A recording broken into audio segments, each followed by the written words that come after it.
पानी पर कोई सिग्नेचर करे तो उसके सिग्नेचर कब तक टिकेंगे, ऐसे ये संसारिक भोग कब तक रहेंगे। शरीर में परिवर्तन सदा है और वो परिवर्तन इसीलिए है, भगवान ने प्रेरणा दी है कि व्यक्ति अपने में वैराग्य को जगाए और बढ़ाए।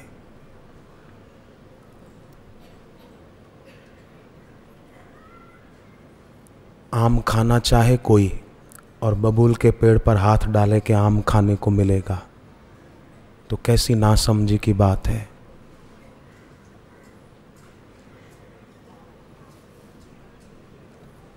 प्यास बुझाना चाहता है पर रेगिस्तान में जा रहा है तो रेती पर दूर से दिखता है पानी है, प्यास बुझेगी नहीं और बढ़ जाएगी।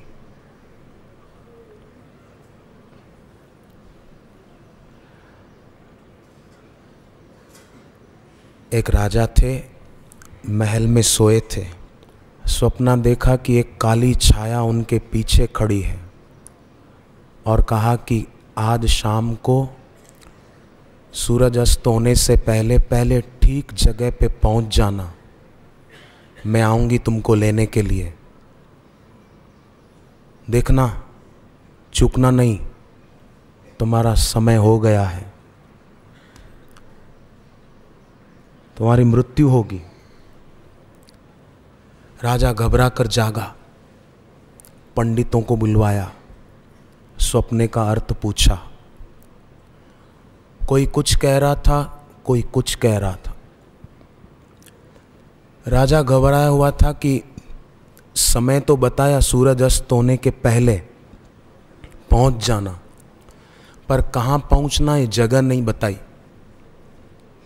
काश जगह बताई होती तो अच्छा रहता, तो जगह बताई होती तो क्या वहाँ पहुँच जाता, भाग जाता कहीं और। आखिर राजा के रसोइये ने कहा कि मेरी सलाह मानो तो घोड़े पर बैठकर भाग जाओ। काली छाया महल में ही दिखी है, हो सकता है यहीं कहीं छुपकर बैठी हो, भागो। राजा घोड़े पर बैठकर भागा,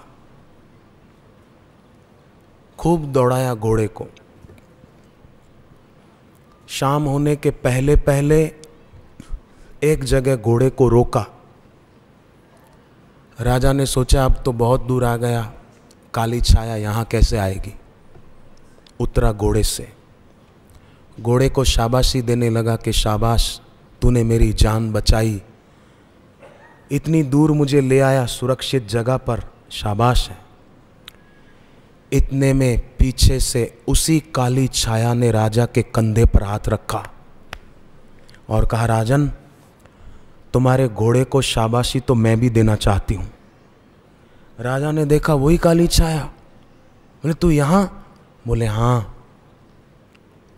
मैं सोच रही थी कि इतना दूर तुमको कौन लेकर आएगा, तुम्हारी मृत्यु यहाँ लिखी थी, पर शाबाश है तुम्हारे घोड़े को कि ठीक समय पर और ठीक जगह पे ले आया, शाबाश है, मैं भी शाबाशी दूं। अब राजा सोच रहा था कि घोड़ा मेरे को सुरक्षित जगह पे ले आया, पर सुरक्षित जगह पर तो सद्गुरु ही पहुंचा सकते हैं, बाकी दुनिया में कौन पहुंचा सकता है। सुनो, ताली नहीं बजाना, सुनो, समझने की बात है।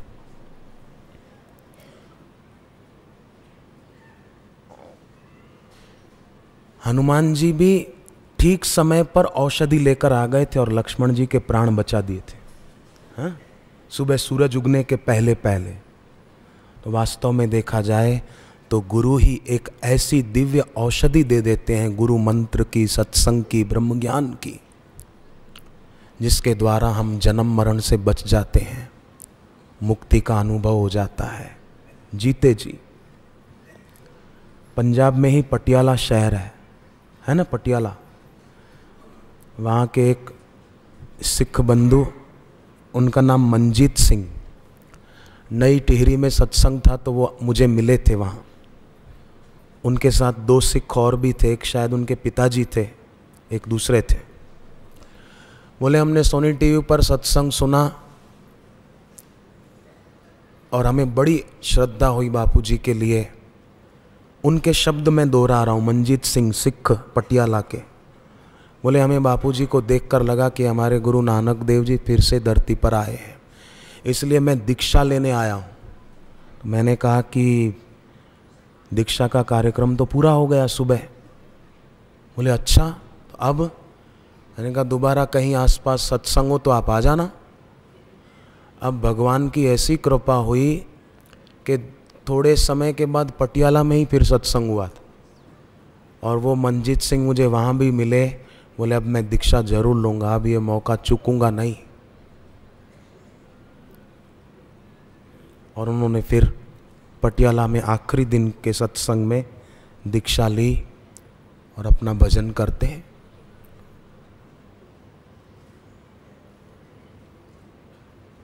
शास्त्रों का वचन है, जो जप किए बिना खाता है वो व्यक्ति अन्न नहीं खाता, पाप खाता है, पाप। और गीता में 3 अध्याय में भगवान ने कहा वो व्यक्ति अघायु है, माने पापमय जीवन जी रहा है। कराग्रे वसते लक्ष्मी नहीं करता, कराग्रे वसते ब्रेडम, कर मध्य बिस्किटम, कर मूले चाय पात्रम, प्रभाते कप दर्शनम। भगवान ने कहा वो अघायु है, माने पापमय जीवन जी रहा है। अपनी इंद्रियों को भोग सामग्री मान बैठा है, तो अघायु है।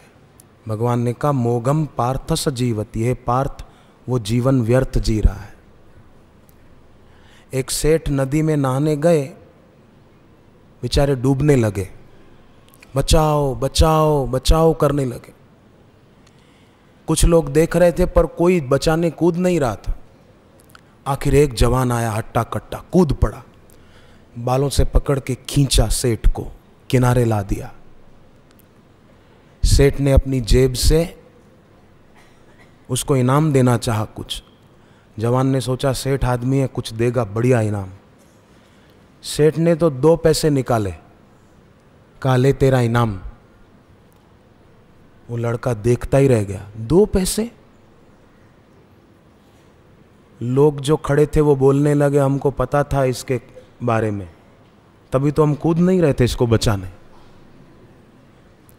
इतने में एक संत आए और कहा बेटे चिंता मत कर, इसके जीवन की जितनी कीमत है ना उतने ही पैसे तेरे को दिए हैं। 2 पैसे का आदमी है ये, अपना जीवन बर्बाद कर रहा है, न भगवान का नाम जपता है, न सत्संग सुनता है, न भगवान का ध्यान करता है। बस पैसा मेरा परमेश्वर, पत्नी मेरी गुरु, बच्चे मेरे शालीग्राम, पूजा किसकी करूं? ये ऐसा आदमी है।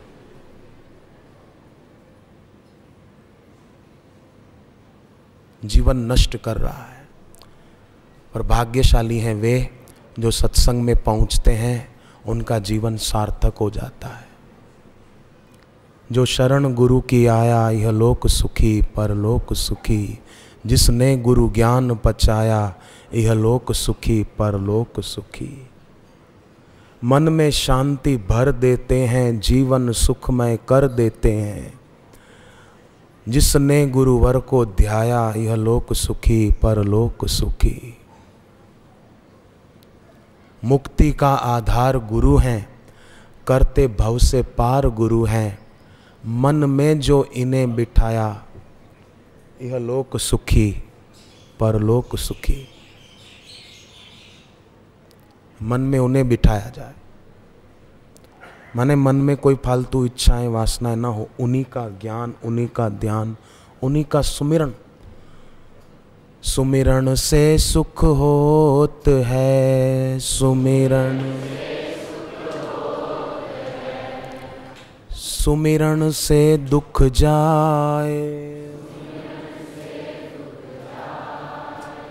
कहे कबीर सुमिरन किए,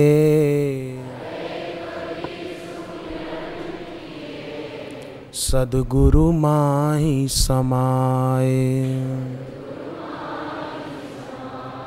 एक बहन ने चिट्ठी लिख कर दी, गुजरात की बात है। बोले मैंने दीक्षा ली, पति ने कोई विरोध नहीं किया, पर जब मैं माला लेकर जप करने बैठती तभी वो उठकर आते, नाश्ता बनाओ, मेरे को जाना है, टाइम हो गया, तुझे पता नहीं चलता? तो मैं कुछ बोलती नहीं थी कि पति देव हैं, ज़्यादा क्यों बोलना इनके सामने। गाय जैसी थी, गाय जैसी। वो नाश्ता बनाती पर मन में प्रार्थना करती कि प्रभु मेरे पति को भी सद्बुद्धि दो, उनको भी भक्ति का रंग लग जाए। बस इतना बोलती थी। भोजन बनाते समय भी ऐसा बोलती थी मन में। सुबह जप करने बैठती तो कटोरी में जल भर के रखती, वो थोड़ा भोजन में डाल देती, पवित्र जल। 2 साल बीते। एक दिन उसके पति ने ही कहा कि इन दिनों बापूजी का कार्यक्रम कहाँ चल रहा है? तो बोले क्यों, आपको क्या है? बोले मुझे क्या है बताऊं? हाँ बताओ। बोले अब मैं भी दीक्षा लेना चाहता हूँ। और पति ने भी दीक्षा ले ली। उस महिला ने मुझे बड़े प्रसन्न वदन चिट्ठी लिख कर दी। बोले मैंने बापूजी के सत्संग से सुना था कि दुख आए तो विचलित मत होना, थोड़ा धीरज रखना, समता रखना, ये भी गुजर जाएगा। परिस्थिति का प्रभाव अपने पर न पड़ने दें, अपने मन की स्थिति न बिगड़ने दें, अपनी स्थिति बढ़िया रखें।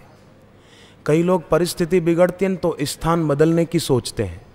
स्थान नहीं बदलना, स्थिति बदलना, बड़ी ऊंचाइयां प्राप्त होती है। बोले मैं तो डरी नहीं, विचलित नहीं हुई, और परिणाम यह आया मेरे पति ने भी दीक्षा ले ली। समता बड़ी सिद्धि है। गीता का एक श्लोक है, भगवान के श्रीमुख से जो निकला है वो आप भी उच्चारण कीजिए।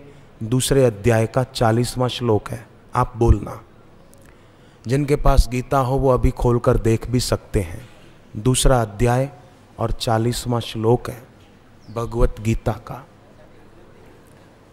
भगवान बोले हैं, नेहा विक्रमनाशोस्ति, नेहा विक्रमनाशोस्ति, नेहा विक्रमनाशोस्ति, नेहा विक्रमनाशोस्ति, प्रत्यवायो न विद्यते, प्रत्यवायो न विद्यते, प्रत्यवायो न विद्यते, प्रत्यवायो न विद्यते। स्वल्पमप्यस्य धर्मस्य, स्वल्पमप्यस्य धर्मस्य, स्वल्पमप्यस्य धर्मस्य, स्वल्पमप्यस्य धर्मस्य, त्रायते महतो भयात्, त्रायते महतो भयात्। भगवान कहते हैं श्लोक का अर्थ कि समता रूपी धर्म का थोड़ा सा भी पालन करो तो इसका उल्टा फल तो नहीं होता है, पर महान भय से रक्षा हो जाती है। कुछ भी हो शांति। हरिओम तत्सत। बाकी सब गपशप।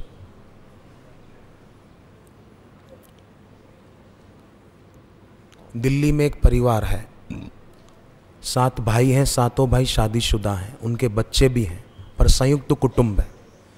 बच्चों ने भी दीक्षा ली हुई है, वो भी मंत्र जप करते हैं।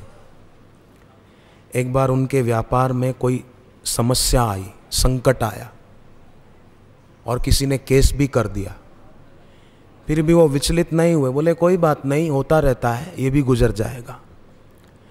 मानो गीता के श्लोक का सहारा लिया कि कभी कुछ हो तो समता रखें, शांति रखें और अपना जप तप बढ़ा दें। उन्होंने वैसा किया तो जिन्होंने केस किया था उनको ही तकलीफ पड़ी और ये अभी भी मजे में है, कोई कष्ट नहीं है। भगवान के श्रीमुख से निकला हुआ वचन कभी झूठा हो सकता है क्या? आप बताओ। या भगवान कोई झूठी बात कहेंगे क्या? नहीं कहेंगे। तो भगवान ने जो कहा है वो हम सब की भलाई के लिए ही कहा है। और मैंने तो यहाँ तक ग्रंथ साहिब का वचन सुना है, पढ़ा है कि जब भगवान किसी को कुछ कहना चाहते हैं ना तो उनको गुरु के चरणों में पहुंचा देते हैं और गुरु के मुख से ईश्वर ही कुछ बोलते हैं सामने वाले की भलाई के लिए। तो आज परमात्मा ने हम सबको यहाँ पहुँचाया है। जब गुरुदेव पधारेंगे तो उनके मुख से गुरु ग्रंथ साहिब का वचन है, गुरु के मुख से मानो ईश्वर बोलते हैं, हमारा भला चाहते हैं। इसलिए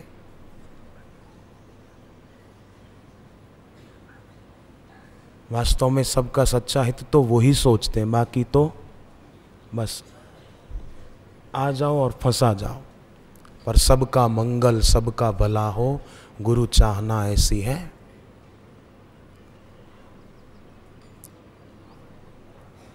महाराष्ट्र में धुलिया शहर है, वहाँ की एक महिला ने बताया, हमारा जो परिवार है बड़े कष्टों से गुजर रहा था।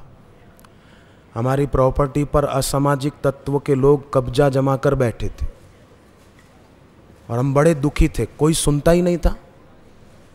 पर अहमदाबाद आश्रम में गुरु पूनम पर गए दर्शन करने को, तो वहाँ बापूजी ने बताया एक मंत्र, वो हमने 1 महीना जप किया तो हमारी प्रॉपर्टी हमारे नाम हो गई। कितने रुपयों की, लाखों करोड़ों रुपए की प्रॉपर्टी। उसकी रजिस्ट्री के कागज भी सरकारी स्टैम्प पर हमको दिखाए, केवल 1 महीना जप किया। तो गुरुदेव जब कुछ कहते हैं ना, तो हमारी भलाई का, हमारे कल्याण का संकल्प करके कहते हैं। करने वाला लगन से करे तो कल्याण हो जाए। 1 महीना खाली किया उसने।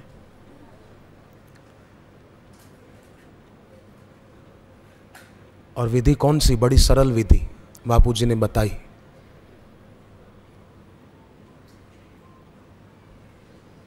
वो कैसेटों में भी है।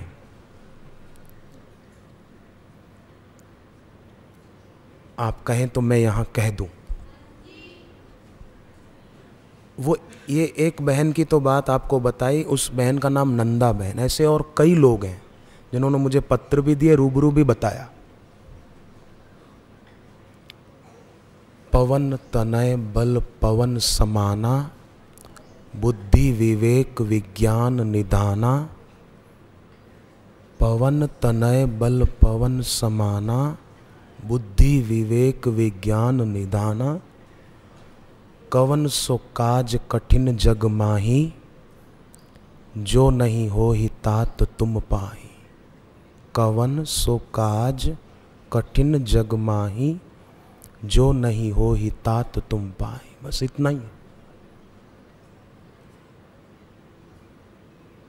सच्ची श्रद्धा वो होती है जो तर्क पर नहीं खड़ी है, जहां से अविश्वास हट गया है, वो सच्ची श्रद्धा है।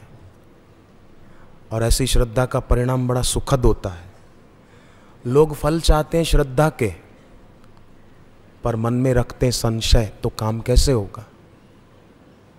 पर फल चाहते हैं श्रद्धा के और मन में भी श्रद्धा है, तो फल सामने वैसा ही सुंदर और सुखद दिखेगा। बिल्कुल पक्की बात है।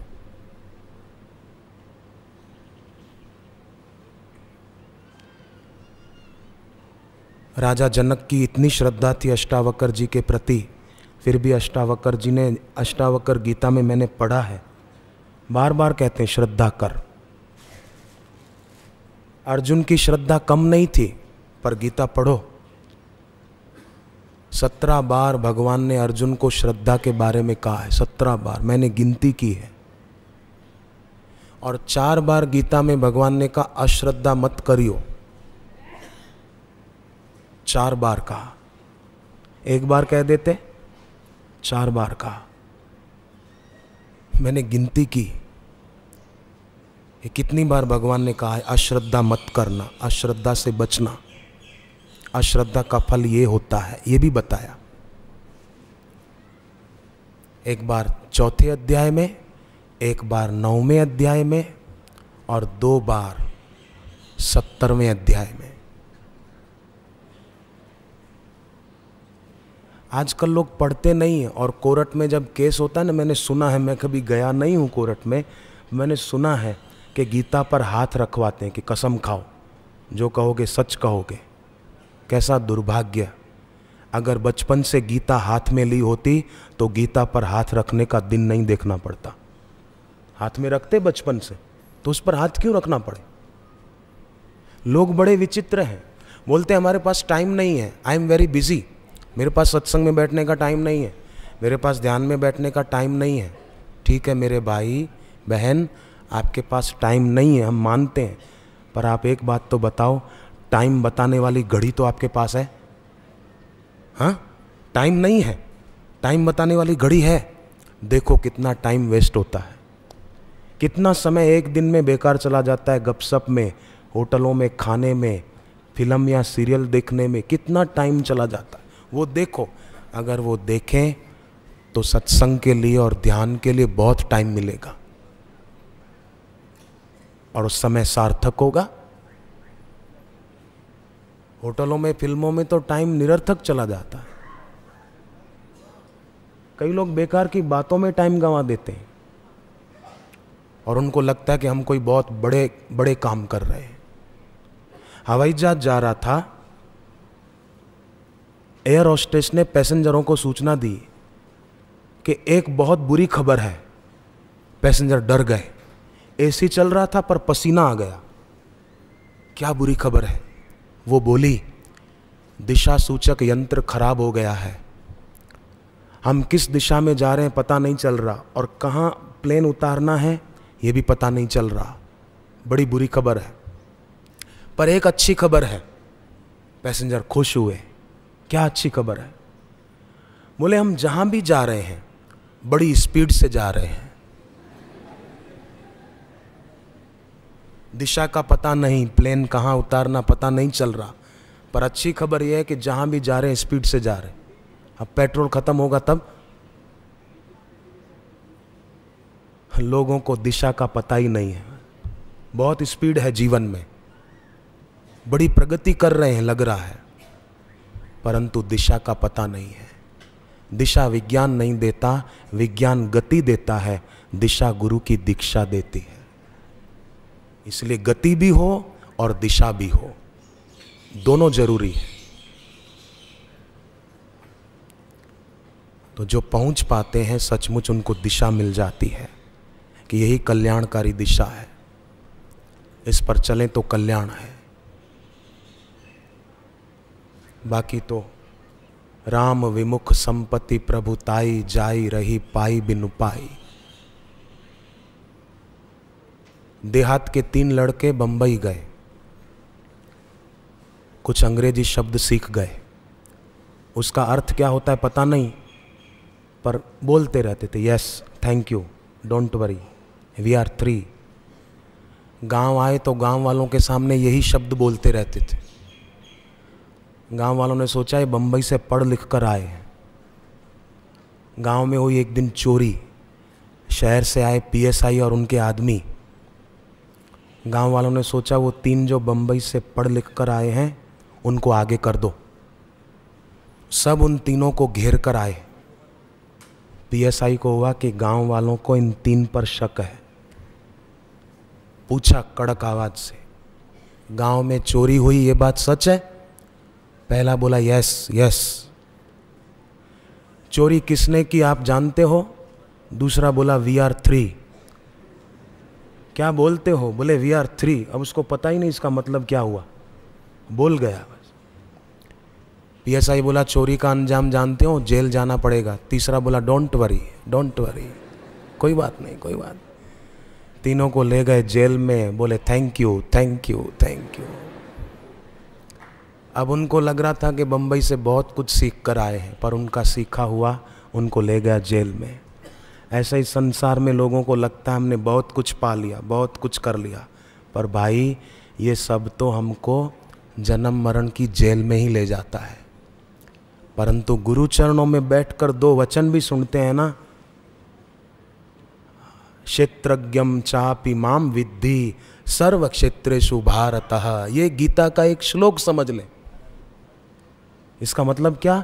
भगवान ने कहा सबके जो शरीर है, शरीर अलग अलग है, पर शरीर के अंदर जो शरीरी है उसकी मेरे से एकता है, मेरे और उससे एक है हम।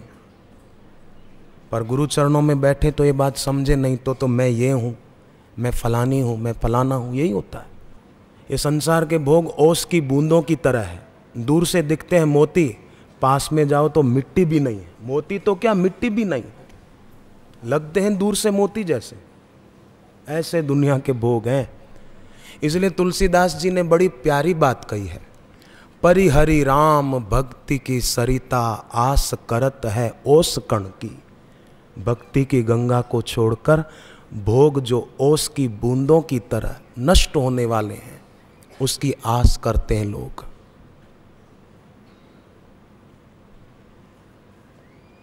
आइंस्टीन जब अंतिम सांस गिन रहे थे, इतना बड़ा विज्ञानी, उनसे किसी ने पूछा कि अगर भगवान आपको दोबारा जीवन दें तो आप क्या भगवान से मांगोगे, क्या चाहोगे? आइंस्टीन ने कहा, अगर भगवान मुझे दोबारा जीवन दें तो मैं एक साधक बनने की कोशिश करूंगा। मैंने बाहर के जगत में खूब खोज की, अब मैं अपनी खोज करूंगा कि जानकारी लेने वाला कौन है, मैं कौन हूं। ये आइंस्टीन के शब्द हैं मरते मरते। और बाहर का ज्ञान तो केवल बाहर का ज्ञान व्यक्ति को दुख भी देता है। आइंस्टीन और दूसरे उसके साथी विज्ञानी अंतिम दिनों में बड़े दुखी थे कि हमने जो अणु विज्ञान आदि की खोज की, कहीं उसका लोग गलत फायदा न उठाएं। उनको दुख था जीवन के अंतिम दिनों में। पर महापुरुषों का जो ज्ञान है, परमात्मा विषयक जो ज्ञान है, उससे दुख नहीं होता, अपितु दुख मिट जाता है।